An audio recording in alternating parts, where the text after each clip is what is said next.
جادو سے قتل بھی ہو جاتے ہیں، جادو سے کاروباروں اللہ کے زمینیں بنجر ہو جاتی ہیں، جادو سے ماں کے پیٹ میں نطفہ خراب ہو جاتا ہے، ساری میڈیکل سائنس پاگل ہو جاتی ہے کہ یہ کیا ہے، لڑکا بھی ٹھیک ہے لڑکی بھی ٹھیک ہے، آخر وجہ کیا ہے؟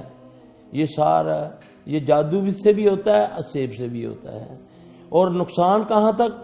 یہ جن قتل بھی کر سکتا ہے، جن قتل بھی ہو سکتا ہے۔ دلیل اس کی حدیث میں موجود ہے، نبی علیہ السلام صلی اللہ علیہ وسلم خندق کی جنگ کا موقع ہے، ایک صحابی نئی شادی شدہ ہے، عرض کرتا ہے یا رسول اللہ صلی اللہ علیہ وسلم میں ذرا گھر سے چکر لگاؤں۔ آپ صلی اللہ علیہ وسلم نے فرمایا کہ اپنے گھر جانا لیکن خالی ہاتھ نہ جانا۔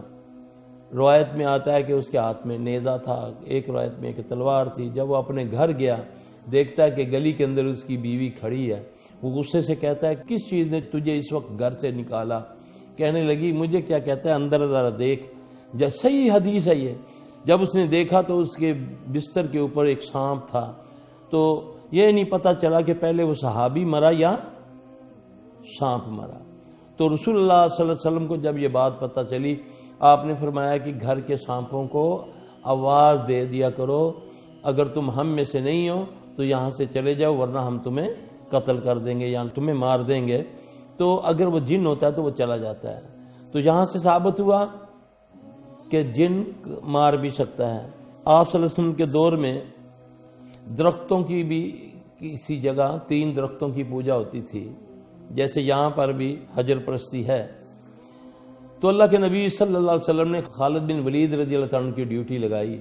تو خالد بن ولید رضی اللہ تعالیٰ عنہ پہلے دن، آپ کو تو اللہ وحی سے بتا دیتے ہیں، درخت کاٹا تو آپ نے پوچھا ہاں خالد خیریت؟ جی یا رسول اللہ ٹھیک۔ دوسرے دن پوچھا آپ نے ہاں۔ تیسرے دن جب آئے تو آپ نے پوچھا ہاں خالد خیریت؟ عرض کی یا رسول اللہ صلی اللہ علیہ وسلم کہ جیسے ہی میں نے یہ تیسرے دن درخت کاٹا تو ایک دم میں کیا دیکھتا ہوں کہ دراز قد کی کالی سیاہ عورت میرے ساتھ اس نے لڑائی شروع کر دی اور میں نے اس کو قتل کر دیا۔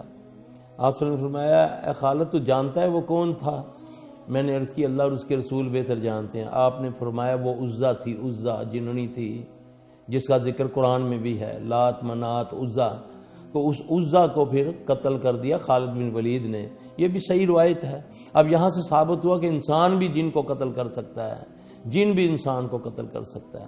ان ساری چیزوں سے بچنے کا بہترین طریقہ میرے بھائیوں میری بہنوں، صبح شام کے اذکار، 5 وقت کی نماز، اپنے آپ کو پاکیزہ رکھنا، گھروں میں صفائی رکھنا۔ گھروں میں صفائی رکھو گے انشاءاللہ العزیز خود بخود اللہ دلوں میں بھی صفائی کر دے گا۔ صفائی ہمارا نصف ایمان ہے۔